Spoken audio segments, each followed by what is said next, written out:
Could WandaVision introduce one of the X-Men's greatest villains?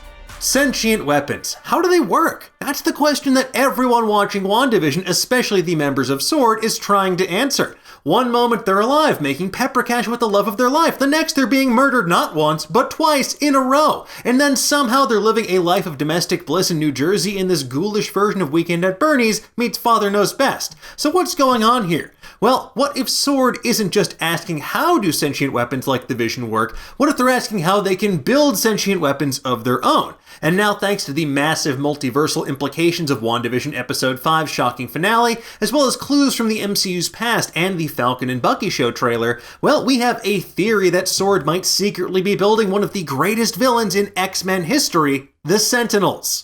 Now, in order to talk about this, we will have to spoil WandaVision's most recent episodes, but if you aren't up to date on that show, why'd you click this video in the first place? However, if for some reason you found yourself here and now you're panicking about what to do next, well, take a page out of Monica Rambeau's book and find the nearest exit. Okay, so how do we go from S.W.O.R.D is building something mysterious to S.W.O.R.D is definitely building Sentinels, the massive mutant-hunting robots who were specifically engineered to hunt down, murder, and imprison the X-Men? Well, let's look at the facts. Here's what we know for certain. Well, first of all, we know for a fact that the X-Men are coming to the Marvel Cinematic Universe. During Marvel's 2019 Hall H panel at Comic-Con, Marvel Studios head honcho Kevin Feige confirmed it by ending the panel with a tease. And there's no time left to talk about mutants. That capped off a list of other confirmed upcoming MCU projects like Guardians of the Galaxy Volume 3, Captain Marvel 2, and Fantastic Four. During WandaVision Episode 4, we learned that S.W.O.R.D's focus is no longer on merely observing outer space, but rather defending Earth from its many threats. It shifted away from manned missions and refocused on robotics, nanotech, and AI, according to director Hayward. In the background, engineers and technicians are also building something massive.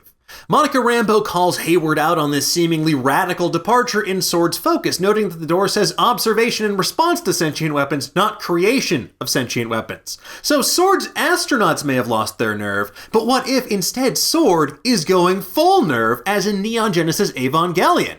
Now, maybe I've watched too much anime, which, let's face it, I've definitely watched too much anime, but this looks like the ideal type of hangar to build a gigantic mechanized weapon to neutralize those threats from outer space that Hayward mentions, or ones right here on planet Earth. Then again, given that this takes place 8 months prior to Spider-Man Far From Home, maybe they're constructing the space station we see Nick Fury on in the post-credit scene of that movie.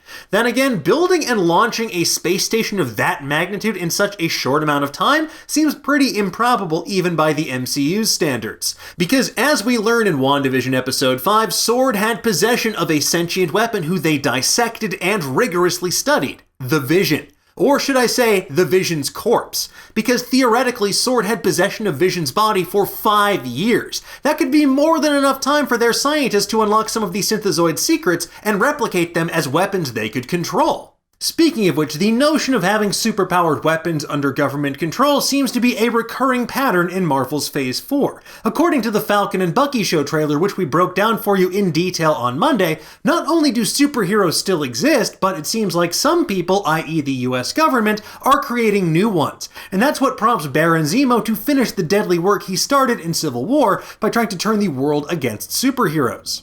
After going through the trauma and terror of the blip and Thanos' assault on Earth, mankind was largely helpless. They were forced to rely on superpowered individuals to save the day who were accountable to no one but themselves. So it stands to reason that folks like General Thunderbolt Ross and Director Hayward might want to develop powerful sentient weapons of their own that they can command were such an occasion to arise again. And spoiler alert, it's probably going to arise again.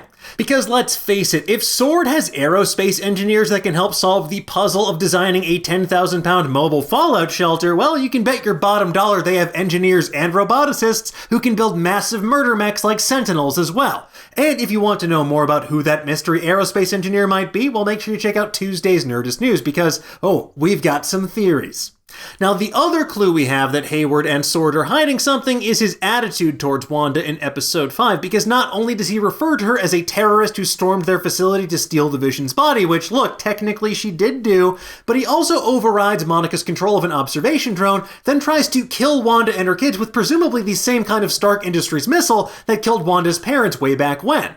When Wanda emerges from the Hex to confront S.W.O.R.D, she's almost singularly focused on Hayward, referring to him as Director. Clearly, Wanda knows who he is, and she isn't as happy they used Vision's body to recreate panels from West Coast Avengers number 43 as I was. Wanda's grief has driven her to an incredibly dark place, but what if that grief was accelerated and deepened by S.W.O.R.D secretly experimenting on Vision's body and trying to turn someone kind and benevolent into a blueprint for mass destruction? So, assuming S.W.O.R.D is up to no good, why would they make Sentinels? Well, with the impending arrival of the X-Men into the Marvel Cinematic Universe, it just makes sense. At the end of episode 5, Wanda opens her door to an unexpected guest, her brother Pietro.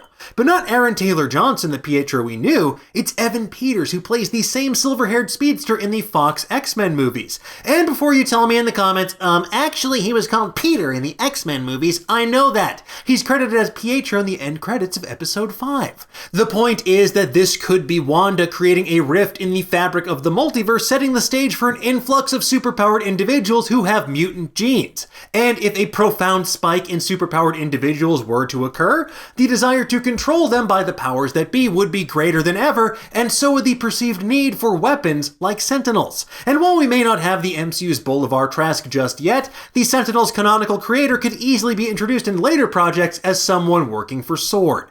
Now, like so many clues on WandaVision, this too could be a fake-out. Maybe, instead of Sentinels, Hayward and S.W.O.R.D are taking a page out of one of the Galactic Threats playbooks they've studied and building their own version of Kree Sentries, which are robotic automatons similar to the Sentinels, but from the Kree. Given the fact that S.W.O.R.D was founded partially in response to the Kree hunting down shape-shifting Skrulls hiding out on planet Earth, they could have feasibly studied and even attempted to copy other Kree military innovations, such as the Sentries. Besides, as we learned in Spider-Man Homecoming, if the Department of Damage Control was collecting Chitauri tech following the Battle of New York in Avengers, who's to say a group like S.W.O.R.D couldn't access other alien tech as well? One thing though is for certain, Director Hayward and S.W.O.R.D, they're up to no good, even if they claim otherwise. And what do you get if you rearrange the letters in Hayward? Hydra! Your move, S.W.O.R.D, your move. Now, jokes aside, we will keep you up to date on all things WandaVision over on Nerdist.com, but in the meantime, folks, tell me, what do you think of this? What do you think that S.W.O.R.D is secretly building, and why did you say Sentinels? Let us know in the comments below, and for the latest and greatest in the world of pop culture, stay tuned to Nerdist.com.